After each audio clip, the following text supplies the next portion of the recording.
Hello friends, हमारा जो next topic आज हम सीखने वाले हैं हायर परचेज सिस्टम के अंदर ही है। हायर परचेज सिस्टम के अंदर हमारा next topic maintenance suspense account से रिलेटेड है। राइट, फर्स्ट ऑफ ऑल ये समझना जरूरी है कि मेंटेनेंस सस्पेंस का मतलब क्या है। फ्री रिपेयर, यहाँ हेडिंग जैसे डली हुई है, free repair bye vendor.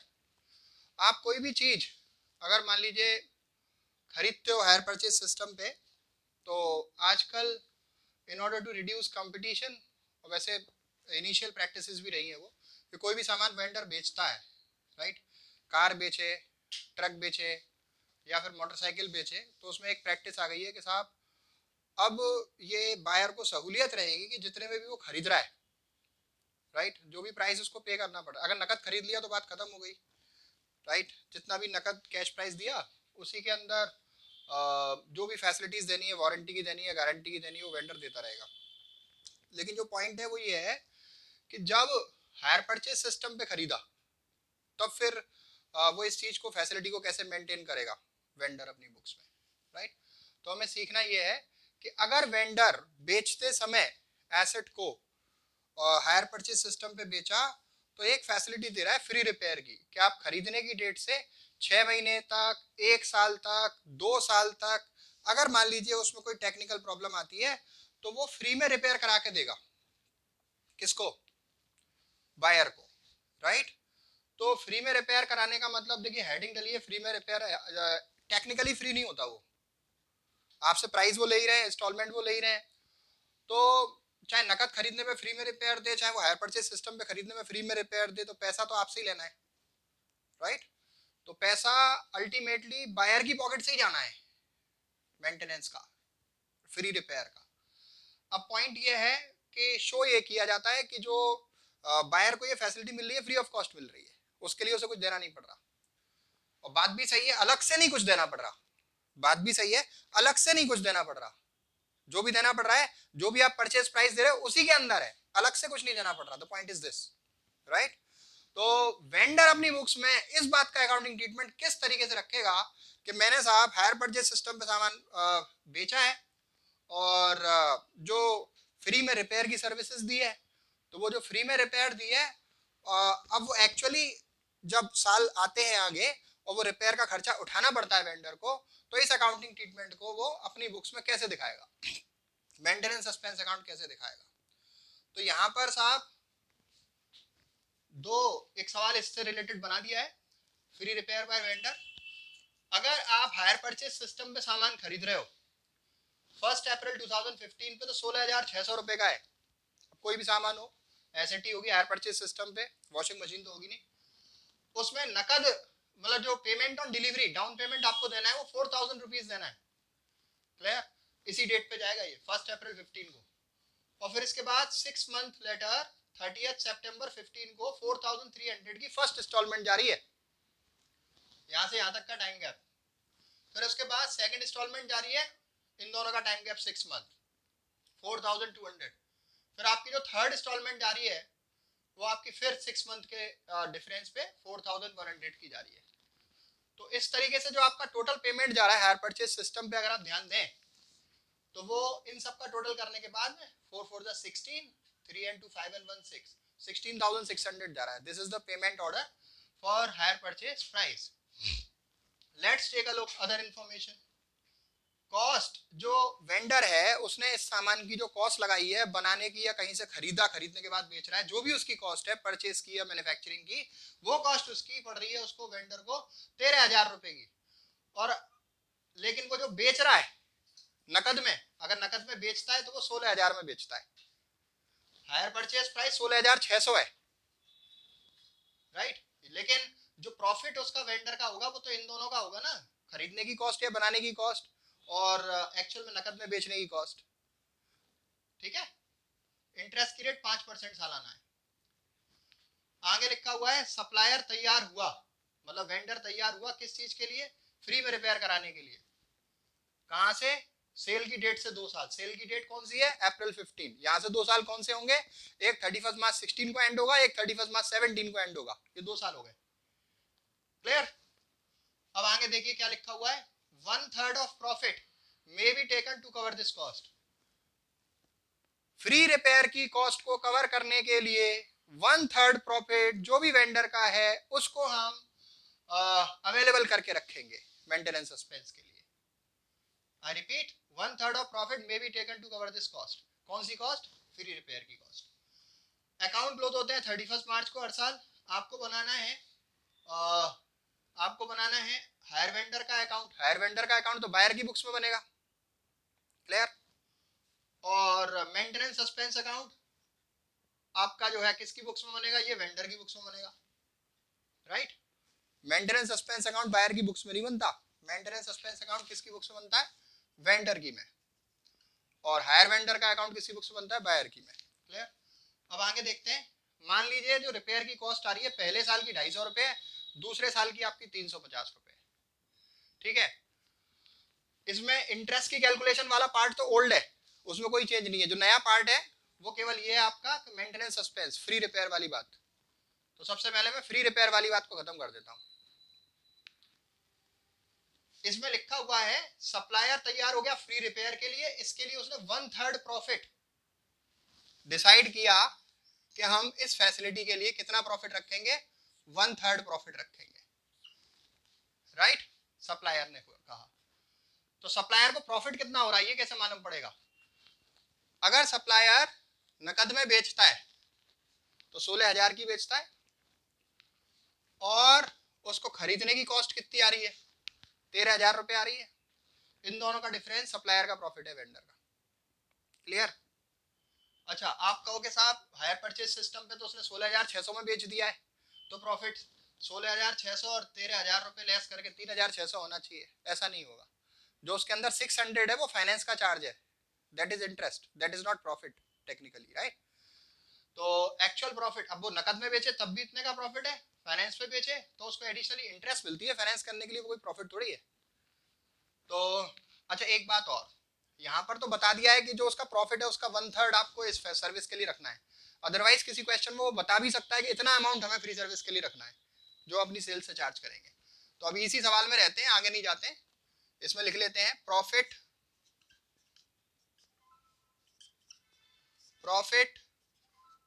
To the supplier. Supplier को प्रॉफिट कौन कौन से होंगे, मतलब कितने रुपए का होगा? तो that is selling price minus cost price. तो सेलिंग प्राइस में यहाँ पर टोटल आपका जो है कैश प्राइस आना है, जितने का वो नकद बेच सकता है।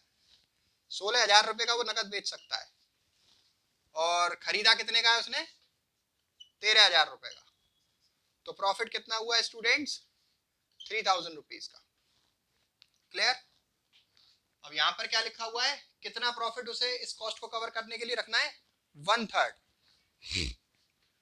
Profit kept for free repair. Question के हिसाब से 3,000 रुपीज का कितना? 1/3, तो that shall be 1,000 rupees. Is that okay?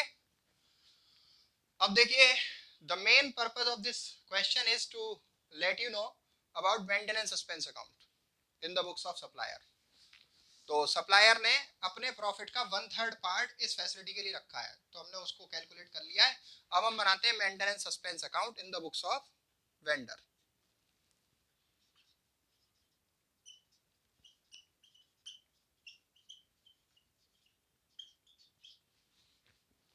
ऊपर आप लिख देना इन the books of higher vendor, vendor की बुक्स में he has to put this record. Now let me tell you, I'm not just telling you कि एंट्रीज ये याद कर लेना, राइट। मैं आपको लॉजिकली बता रहा हूँ किस तरीके से अकाउंट में रिफ्लेक्ट आएगा। पॉइंट ये है, माल बेचा जितने का, राइट, उसी में से कवर करना है वेंडर को। वेंडर के लिए तो वो एसेट नहीं है, सेल है। सेल प्राइस में ही फ्री रिपेयर की फैसिलिटी देनी है। सेल करा तो क्रेडिट करते हैं buyer to hire sale, right, hire buyer to hire sale. और अगर फ्री रिपेयर के लिए आपने कुछ अमाउंट निकाल के रखा है तो हम सेल को डेबिट कर देंगे। भाई मैंने कितने का भी माल बेचा, 10,000 का माल बेचा, उसमें से मैं 2,000 की फ्री रिपेयर कर रहा हूँ, तो मेरी सेल 10,000 की थी। अब उसमें से मैं 2,000 रुपये की फ्री रिपेयर लाना चाह रहा हूँ तो मैं उस सेल को डेबिट कर दूंगा, मेरे पास पैसे कम बचे सेल के अंदर, ये कहानी है। तो सेल को आप डेबिट करोगे तो एंट्री क्या होगी, hire sales account debit to maintenance suspense, hire sales account debit to maintenance suspense. तो मेंटेनेंस सस्पेंस अकाउंट में मैं क्या लिख दूंगा, बाय हायर सेल्स अकाउंट। अच्छा कितनी तारीख को लिखूंगा ये मैं, 1 अप्रैल 15 को लिखूंगा। स्टार्टिंग में ही लिख दूंगा जी। तो कितने रुपए मैं मान रहा हूं फ्री रिपेयर के, 3000 रुपीज मान रहा हूं, लिख दिए मैंने। अब क्योंकि 2 साल का मुझे बनाना है तो 2 साल का हम देख लेते हैं। अब फर्स्ट ईयर के एंड में हमें मालूम पड़ा, सॉरी 3000 नहीं 1000 लिखना पड़ेगा, 1/3 पार्ट था। अच्छा फर्स्ट ईयर के एंड में हमें मालूम पड़ा कि रिपेयर की कॉस्ट पहले साल में कितनी आ रही है स्टूडेंट्स, 250 रुपीज। तो टू कैश अकाउंट, अब वो फर्स्ट ईयर का एंड हो सकता है या फर्स्ट ईयर के मिड में रिपेयर हो सकती है, repair will not let you no कि इस डेट पे रिपेयर होगी। कब आ जाएगी रिपेयर, जब आ जाएगी रिपेयर तब करनी होगी रिपेयर। तो I am not just writing a date for repair. तो 250 रुपीज हो गया, ठीक है। अब इसका बैलेंस निकाल लेते हैं, दैट शैल बी 750 रुपीज। इसको वेरी नेक्स्ट ईयर में, अच्छा बैलेंस का तो डेट फिक्स है, ईयर एंड राइट, खरीदी थी अप्रैल 15 में और बैलेंस क्लोजिंग हो गया मार्च 16 में। फिर अप्रैल आपका जो है 16 में इस बैलेंस को ब्रॉट डाउन करो, कितने रुपए का है, 750 का, क्लियर। अच्छा अब हम बात करते हैं कि सेकंड ईयर में कितना खर्चा हुआ उसको देखते हैं। सेकंड ईयर में खर्चा हुआ आपका 350 रुपए, तो टू कैश करके उस खर्चे को कर दीजिए। अब 750 रुपीज सेकेंड ईयर के लिए बचा था, जिसमें से 350 रुपीज का खर्चा हुआ, तो कितना बचा जो हमारे पास रह गया, यूज नहीं हुआ, 2 साल की रिपेयर में से बच गया, कितना, उसको हम प्रॉफिट मान लेंगे 400 रुपीज, उसको हम प्रॉफिट मान लेंगे नेक्स्ट ईयर के एंड में, क्लियर। अच्छा ये तो फिर वही रिवीजन है अपना, इंटरेस्ट की कैलकुलेशन वगैरह, ये नई चीज ये थी। इसमें अगर कोई एंट्री पूछे कि साहब वेंडर की बुक्स में क्या होंगी, तो आप ये बताओगे इससे related, hire sales account debit to maintenance suspense account, और जब एक्चुअल रिपेयर की कॉस्ट कंडक्ट हुई तो आप एंट्री बताओगे maintenance suspense account debit to cash या बैंक अकाउंट। फिर नेक्स्ट ईयर में आप जाओगे maintenance suspense account debit to cash या बैंक अकाउंट।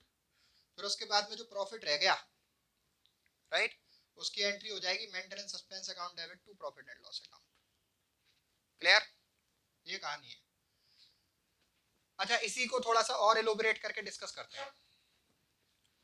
एलोबरेट क्या करें कि सपोज इसके अंदर ऐसा होता कि सवाल में वो ये कहता कि हम इसको मान रहे हैं 1/3 तो हमने उसके प्रॉफिट का डिसाइड किया इस सर्विस के लिए, और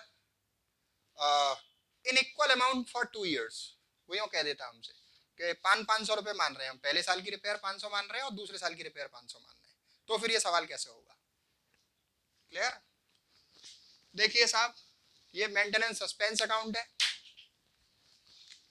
अगर एज्यूम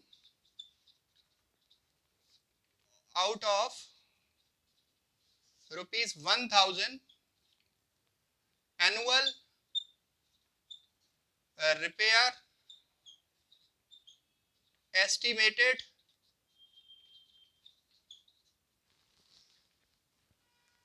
equally for 2 years, 2 साल के लिए,